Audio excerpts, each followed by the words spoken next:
we are back. This time we are with Miriam Cortinovis, That's who correct. is with Key Agency. Exactly correct. Hey, I got it right on the first try. Yay. Thank you for being with us. Of Tell us course. a little bit about what you do when you're not here. Let's start with that. So I am a full-time literary agent with the Key Agency. I've been at it for about a year. Previous to that, I was at Art House, and previous to that, I was a bunch of internship, as the most of us get into the industry that way. Yeah, my days mostly consist of receiving and handling emails for my authors, reaching out to editors, networking, both editors, publishing houses, but also looking at sub rights like audio rights and TV and media and then also foreign rights and translation rights and all of that. And but I think the biggest chunk of my time is used reading manuscript, evaluating manuscript, writing edits for it, line editing for it. It's the job that I've always wanted to do, handling books. So I'm glad that I get to claim it as my career. Oh, man, that's really lovely to hear. Yeah. Congratulations on that. Not a lot of people can say that. Yes, I'm very lucky. Yeah. So I have to ask you then, is reading manuscripts, would you call that your favorite part of the job? Or sometimes you look and it's like, I got to get through these and make an informed judgment. Like, where do you place that in terms of favoritism for things on the job? So subjectively, favoritism for me, it's actually line editing. Okay. Because my academic career before that as a writing tutor and as a student master program was getting very deep and granular with the sentences. So I've always loved, like in a Sherlock Holmes kind of way, like looking at a sentence, like how can I make it punchier? How can I make it more concise? How can like I find the perfect word for it? So that is my personal favorite part. But overall, I think manuscript reading for my clients in particular is never a slog because I've signed those people. I love their voices, and even if a project, especially their second books, are in a rougher shape, I love the collaborative process of looking at what we have and just having a talk, a very collaborative talk about it. Like, okay, where do we go from here? What are you trying to achieve, and how can we make sure that you achieve it in a way that it shows to other people reading it? Yeah, I emails used to be my least favorite part actually, because I was like, oh my god, I have to craft the perfect email, otherwise I'm not gonna respond. But of late, I have learned that it's actually it's fun. It's like whatever. Like the worst anybody can say is no. So just like send it out. So but I used to hate emails. I used to hate it. I feel that. And you said this is your second year at This is Novel my Stars. second year, Okay, yeah. right? Yeah. So tell us a little bit about what your role is here and what your week looks like when you're here. Yeah, so the book camp for the authors themselves starts, I think, around Monday. It's almost a week long. For us, professional agents is usually a couple of days, Thursday and Friday. And we basically have a couple of structure intervention, mostly I know that this industry can be so obscure. And so it's a way for the agent to share that information that writers are not easily afforded. So there's a couple of opportunity to ask those questions, and then there are more dedicated pitch session where the writers can practice their pitches, and a couple. Each of us agents is going to have a presentation on a topic of our choosing. For example, I chose what to ask during an agent offer call to make sure that you are making the best informed decision for yourself. But there are I glean of the other topic. There's like pitch perfect, how to best pitch your books, or like what are agents looking in the first 5 pages. So it's basically a mini class that we get to teach. Sure. So I'm thinking about your clients and your roster. Do you have a time when you had one of your clients that made a decision on a book that you like, do not do that? Like, in other words, have you ever had a real conflict with a client where you guys just didn't see eye to eye at all? And how does that work? That hasn't happened to me yet, but I know it is common. And in that way, I've heard from other agents, they either try to work on another book instead or elect to part ways amicably. It happens very frequently. I'm lucky where I've not had that conversation yet. Mostly because I think I'm very open with my editorial process during offer calls. So the whatever clients I sign on, they know what they're getting it.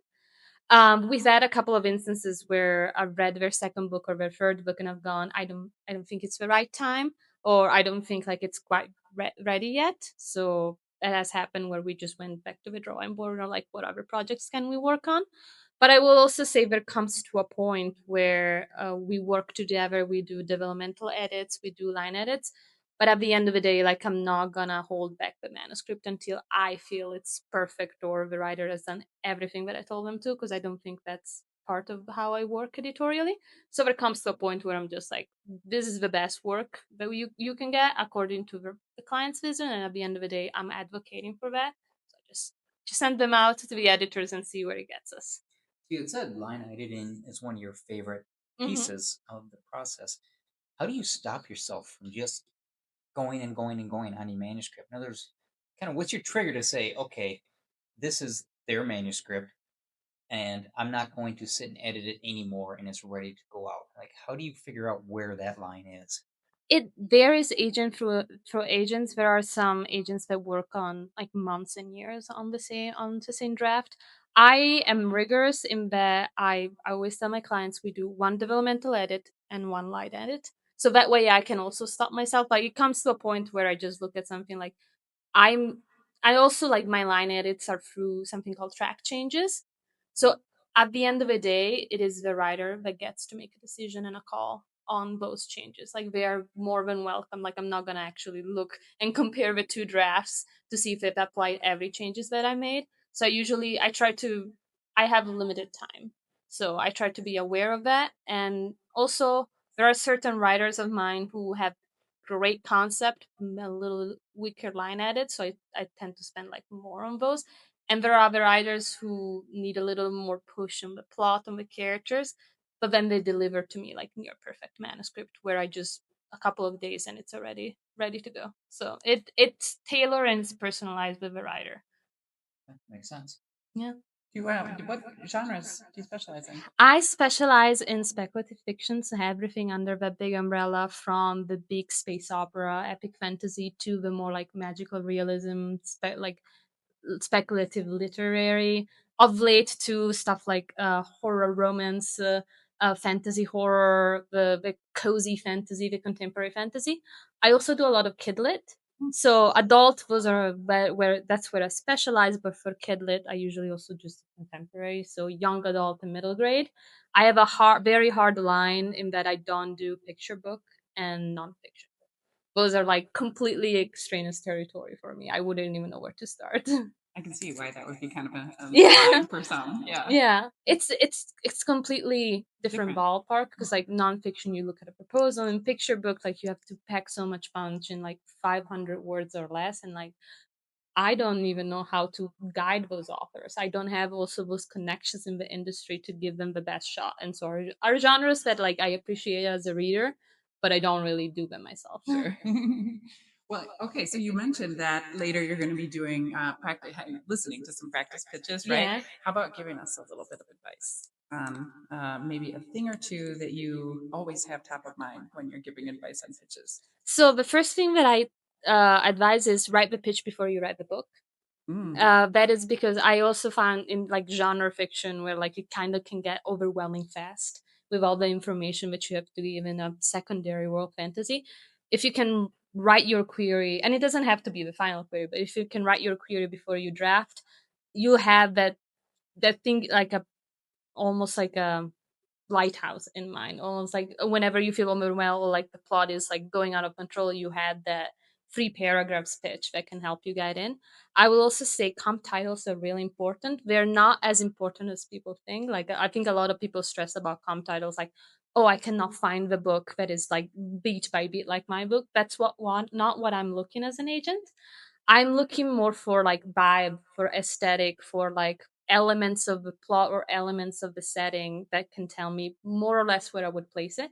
And so that's why it's important for comp titles to be somewhat recent, because the editor has to see that they can also place in the bookshelf and make a case to their higher ups that this book is for today's audiences. There's a client of mine who wrote a beautiful YA kind of like psychological thriller, but all of his comps and it's like, yeah, it's like Yellow Face or like Julia Chan is dead, and I'm like, those are adult titles. If I go to an editor with a YA book and all the comp titles are adult, the editor is gonna be like, I don't I don't know where to place this. Like, I don't know how to Mhm. make a case for it. So, comp title is very important. And I think, like, specifically in my genre, there's a lot of like dual POV book, multiple POV book. There are many, many characters.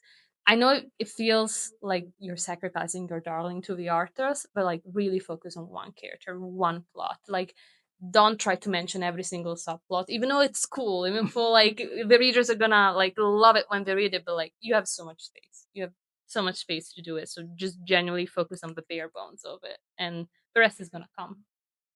Great advice. So with this being your second year now, so you've met a few writers, and during the course of your normal job, you met a few writers. What is like the top expectations that you see often that you need to reset with writers? In other words, they have a conception of how this is going to work, and you kind of have to ground them. In terms of the book or the publishing The industry? publishing industry. Okay. One, it takes so long. And it's not an indication of whether your book is good or bad necessarily. But like I feel like even my clients, like when we go on sub, I'm like, oh, we're gonna hear from editor like in 2 weeks. I'm like, no. We are lucky if we're gonna hear it at all this month. And like it takes a long time, and it's nobody's fault. There's just like there's so many editors, and they have to handle their own client on top of the new clients, on top of project managing and stuff. So like it just takes a long, so curb your enthusiasm a little bit and curb your expectation.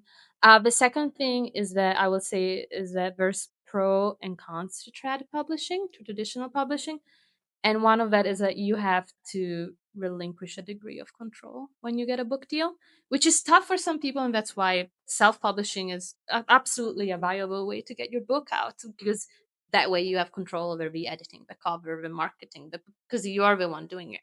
When you sign a deal with a publishing house, you do have to relinquish a little bit of that control. Like you can have a little say on the cover, but ultimately it's even in the contract. The publisher will have the final say.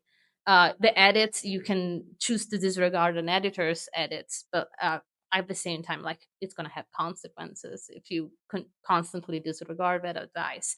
And they're going to do, the marketing team is going to do your best to position your book and to promote your book in channels that are often hidden from the reader themselves and the author themselves. But they also get no's, they also get rejection. So I think temper your expectation there too. And the last thing I'll say is like there's a lot of lovely people in publishing. I know that we only really hear the bad stuff about it, but there's a lot of lovely people in publishing who are there for the love of the book. So it's worth a shot with those curbed and tempered expectations. Yeah, very nice. Yeah. Yeah, I would think that when publishing, and this goes back even before the self-publishing, it's just I think volume is probably the biggest enemy for publishing houses and editors, right? Because there's no there's no barrier to somebody writing a book. They can sit down and just crank out a book.